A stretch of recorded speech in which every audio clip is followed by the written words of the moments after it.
Joseph Alois Schumpeter's Capitalism, Socialism and Democracy, published in 1942, is a seminal work in economic theory and political science.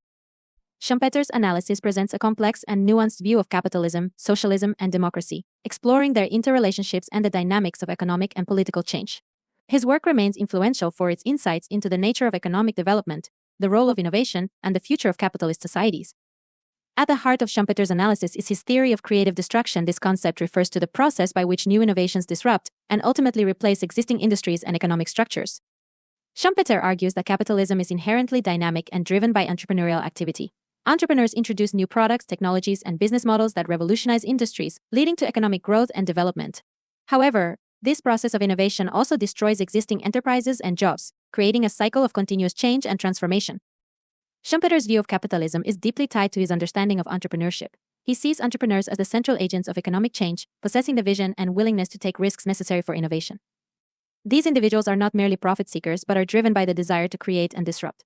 In this sense, Schumpeter's entrepreneurs are catalysts for economic progress, challenging established norms and pushing the economy forward. One of the key arguments in Capitalism, Socialism and Democracy is Schumpeter's prediction of the eventual decline of capitalism. Despite its dynamic and innovative nature, Schumpeter believes that capitalism will ultimately give way to socialism. He contends that the very success of capitalism in generating wealth and improving living standards will lead to its downfall. As capitalism matures, large corporations and bureaucratic management structures emerge, stifling entrepreneurial activity and innovation.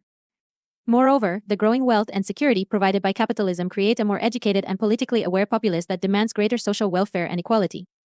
Schumpeter argues that this shift towards socialism will be driven by intellectuals and the middle class, who become increasingly critical of capitalist inequalities and injustices. He sees intellectuals as playing a pivotal role in shaping public opinion and political discourse, often advocating for socialist policies and reforms. As capitalism becomes more bureaucratic and less entrepreneurial, the appeal of socialism grows, promising a more equitable distribution of wealth and resources. In discussing socialism, Schumpeter does not necessarily endorse it as an ideal system. Instead, he provides a pragmatic analysis of how socialism might function in practice. He suggests that socialism could theoretically operate with centralized planning and state ownership of the means of production. However, Schumpeter is skeptical about the efficiency and effectiveness of such a system. He questions whether a centrally planned economy can replicate the dynamism and innovation of capitalism, given the bureaucratic inertia and lack of entrepreneurial incentives. Schumpeter also explores the relationship between capitalism, socialism, and democracy. He challenges the conventional wisdom that democracy and capitalism are inherently compatible. Instead, he argues that the rise of socialism could lead to a different form of democracy, characterized by greater state intervention and control. This democratic socialism would prioritize social welfare and equality, but might also limit individual freedoms and economic autonomy. A significant part of Schumpeter's analysis is devoted to examining the viability of democracy itself. He presents a somewhat pessimistic view of democratic governance, arguing that it is often inefficient and prone to instability. Schumpeter believes that the masses are generally uninformed and irrational in their political choices, making democracy vulnerable to demagoguery and short-termism. He suggests that a well-functioning democracy requires a strong and capable leadership that can make informed decisions for the public good, rather than merely catering to popular demands. In Capitalism, Socialism, and Democracy, Schumpeter introduces the concept of elite democracy, where political decisions are made by a select group of knowledgeable and competent leaders rather than through direct popular participation. He argues that this form of governance is more likely to produce stable and effective policies, as it reduces the influence of uninformed and emotional decision-making by the masses. While Schumpeter's views on democracy are contentious, they reflect his broader skepticism about the capacity of ordinary citizens to govern themselves effectively. Schumpeter's analysis also touches on the role of institutions and cultural factors in shaping economic and political systems. He emphasizes that the success of both capitalism and socialism depends on the institutional framework within which they operate. Effective institutions, such as property rights, legal systems, and educational structures, are crucial for fostering innovation and economic development. Similarly, cultural attitudes towards entrepreneurship, risk-taking, and individualism play a significant role in determining the dynamism of an economy.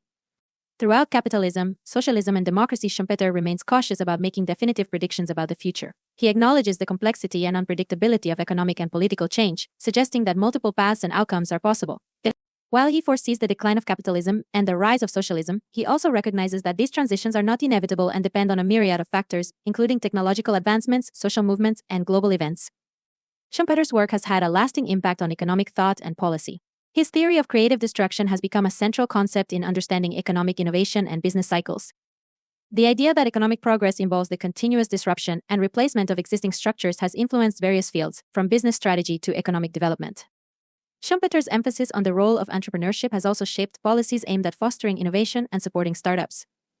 In political science, Schumpeter's analysis of democracy and socialism has sparked debates about the compatibility of different economic and political systems. His critique of democratic inefficiencies and his advocacy for elite democracy have been both influential and controversial, prompting discussions about the nature of political leadership and the role of public participation in governance. Schumpeter's work is also relevant in the context of contemporary economic challenges. The rise of large multinational corporations, the increasing concentration of wealth, and the growing influence of technology on the economy all echo Schumpeter's concerns about the bureaucratization and stagnation of mature capitalism. Similarly, the resurgence of interest in socialist policies and the debates about income inequality and social justice reflect the dynamics that Schumpeter predicted. But in conclusion, Joseph Alois Schumpeter's Capitalism, Socialism and Democracy is a profound and multifaceted exploration of economic and political systems. Schumpeter's analysis of capitalism highlights its dynamic and innovative nature, driven by entrepreneurial activity and creative destruction. However, he also predicts the eventual decline of capitalism and the rise of socialism, driven by the maturation of capitalist economies and the growing demand for social welfare and equality. Schumpeter's insights into democracy, institutions, and cultural factors further enrich his analysis, providing a comprehensive understanding of the complex interplay between economic and political change. Despite the controversies and debates sparked by his work, Schumpeter's ideas continue to be influential and relevant, offering valuable perspectives on the challenges and opportunities of modern societies.